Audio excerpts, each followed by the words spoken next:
shows, and I mean, what have your experiences been in terms of just getting out there and doing shows? Do you find that maybe the live performance is more valuable than the recorded performance, or do you feel like it's an equal share between the two, or what do you think is more powerful to fans? I'd have to say, I mean, just speaking for ourselves, a live show is really important to us, and making everyone happy in the crowd is definitely important to us, and I think anyone who's seen us before can see that reflected. So live shows are always going to be probably the most important thing to us, and if I'm not speaking for everyone else, you know, you guys feel free to speak up, but I think live is the place to see us, and the record will say a lot, but in person will say a lot more than that. Yeah. The way I see it is, most of the time, at least at our stage of the game, the first time people are going to hear our stuff is when they happen to see us play live.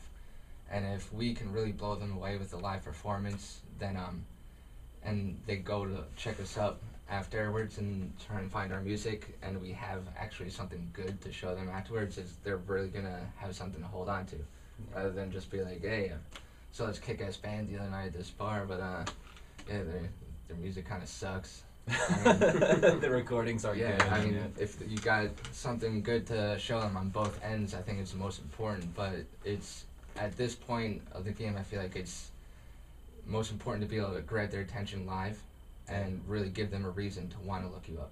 And then once they do, you got to make sure you have something good for them to find, you know?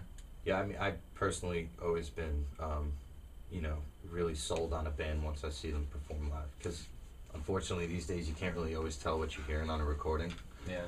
Drummer could sound great, might not be him playing. You know, singer could sound great, might not necessarily be him or her hitting all those notes you think that he or her is hitting. But you know, and any time that I've been kind of on the fence about a band, you know, and I've seen them live and they've really blown me away, like that was the selling point for me. For so many bands I know, you know, so many of my favorite bands now. After I saw them do their thing and you knew that you were getting the real experience, you know, there was no third party of, you know, an entire, you know, production sequence between them performing the music and you hearing it. Right. Then, it's, you know, that's the bottom line right there, so. Yeah, there's a lot of genres that are more studio oriented, but I think when it comes down to heavy metal, the stage is where the truth comes out, so to speak. Yeah, I would agree with you on that. Especially when the music's free online most of the time. Yeah, right. So, you know. All right, so quick question that you each have to answer individually. Best and worst show from your personal perspective. You want to start it off, Spence? I'd probably say the first one that comes to mind would be the best and worst show. All right. When I joined up with these guys, you know, I went through a tryout process. I went to practice once, you know, just kind of showed them what I was about. Then went back with knowledge of maybe 2 of the songs that they'd been playing. And at the end of that practice, they told me that there was a show in about a week, and I had to learn the entire Idolin as well as a few other tracks. So it's called the Gauntlet. Yeah, man. So that would be the Lies Beneath tryout process. Wow. Yeah. So I try out and then play a show before you even know you're in the band. So it was Club Rebel, and you know, I learned the songs, and so I stand before you. You know. Yeah, you made it. You made it to the Gauntlet. Good job, man. I don't know if I could have done that. That's a pretty rough trial by fire right there. Yeah, there was no time to test the waters, so to speak. We were all kind of laughing about it too, like during. I mean, not with him in the same room, but we were just like, oh man, this sucks for this guy. I think we did it on purpose. Yeah. I'm pretty sure. Really test his mettle. Yeah. To see what he could do. All right, Ben, what's your best and your worst? For the best, I would have to say, what year did we play Loca Bazooka? Was that 07? We played this festival called Loca Bazooka in Mansfield, Massachusetts. Mm-hmm. And we opened up, we were like direct support for Shadows Fall, Alice Cooper, Heaven and Hell. And it was just an amazing experience because, I mean, we were we were backstage hanging out with all the guys from Shadows Fall because they were on right after us. There's like barbecues going on. Everyone was just kind of hanging out, like meeting each other and you know, just talking about where we're coming from. And I always tell everybody I talk to when we come into this kind of conversation, my favorite memory from anything is probably gonna be walking up that steel ramp on that stage, because they were using the same stages they put in parking lots for Ozfest. And the best memory I have is having like my guitar over my shoulder and walking up that steel ramp, and every time I take a step I see like another 100 people. Wow. Like it was really an amazing experience, and as soon as I got on there and like hit that first chord, I was just like, whoa. It kind of took my breath away, and at that moment it solidified the fact that I knew exactly what I was doing and why I wanted to do it, and that was purely it. Worst show, geez, I don't know. Maybe when it was our farewell show, I would have to say for the previous bassist before Spencer. It was we were kind of departing on like good terms and everything. There wasn't any fight going down or anything, but he knew fully that it was his farewell show, so he wanted to say farewell. We were all like drinking and everything, but he got really bombed, and he decided to try out his wireless system to see how far it worked, and I think he actually ran across the street. I think at one point we actually turned his amp off without him noticing, and just kind of tried to finish the show from there. But that would probably be the worst. Those are two like pretty like drastic experiences you just gave me. That was, I totally forgot what I was gonna say because I was just completely thrown back into the moment of both of those shows, and there was pretty awesome and pretty terrible parts from both of those shows, and I was at both of them, so I don't know. I'm kind of just in a daze from remembering those for a second.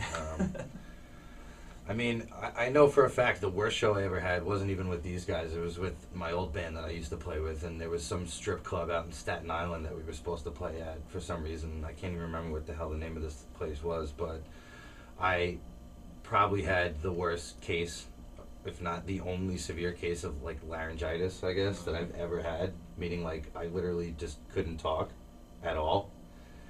And so I don't know if you've ever lost your lost your voice at all, but you know when you get like Probably has. when you get constricted like that, the only way to talk is like a Marine Corps drill sergeant. So the only way to have your voice carry out and deliver at all is to basically talk at the bottom of your voice like this. Yeah. And so there was little to no bands to crowd banter, and I basically was just yelling like an idiot the entire time. It was probably the most damaging and harmful thing I've ever done to my voice as a singer, and I felt like an idiot for a while after that. But it was like, you know, we pulled up at the club, and I was like, I can't talk, and they're like, all right, well, we're loading our equipment in. I'm like, so that was pretty much that, and luckily that's never happened to me again. He still yells like an idiot. Yeah. It was just like, I was like, please play really downstairs loud. on occasion. I'm like, turn your amps up as loud as you possibly can. Just make it, you know, make me have to apologize for the PA not being loud enough at the end of the show. Like, you know, and that's pretty much what happened. Everyone was like, oh man, you guys were great, but I could barely hear you. I'm like, oh, that's okay. You know, you know. And I guess, I mean, that festival that Ben was talking about was pretty fun. You know, that was like one of my first shows with them. At the end of 2007 around when I started, you know, jamming with these guys, and it did do a lot for the morale of the band, just being like in a big open air festival like that with a whole ton of people in a state that we're not from, and getting a lot of love and a really good reception from everybody. We were in between records at that time, so all we had was like this 4-song demo that we had done on Long Island a couple years ago, just kind of like a sampler that we were passing around. Not a really like strong, you know, sense of, you know, having like merch and promotional materials and stuff, but somehow we turned it into a really awesome experience anyway. And, you know, hanging out with all the bigger bands and stuff backstage is always fun, and, you know, so it seemed like that was kind of like our launching point as a band, you know, where I felt really connected with these guys, and I felt like, you know, there's definitely something that we're in for the long run, you know. Nice. All right. just final thoughts, man. You guys answered all my questions, so now it's open range for each one of you guys. If you guys have anything you want to say, anybody you want to give a little love to or whatever out there. I guess I'd just say, keep your eyes open for the new album. Keep your ears open as well. Probably help. If you want to listen to it, it'd probably help. If you like music and The Really, pictures are great too. Big shout out to Corey Younger for everything he's done in helping create this album. Yeah, And very big help, very big hand in everything that we did over the last year or two. and I shout out to our bandmates that couldn't be here, Andrew and Jared. And Murderface, Yeah, Murderface. Who's Murderface? aka Dirtmouth. That's my dog. Oh yeah. He's the band mascot. All right. He's a big Dirtmouth pit bull. Awesome. Dirt Math Pitbull. We're gonna teach him to play like the clave or something like that. And we figured we'd just chain him up like in the van, so when we're inside playing, if someone tries to break in, Right, they security. open the door and the pitbull jumps at him. Yeah. Probably farts in their face or something. It's kind of like There a you blanket go. insurance policy on all the gear and stuff like Yeah. that. Yeah, I guess I would just say keep an eye out for liesbeneath.com. We're going to have a new website launched pretty soon.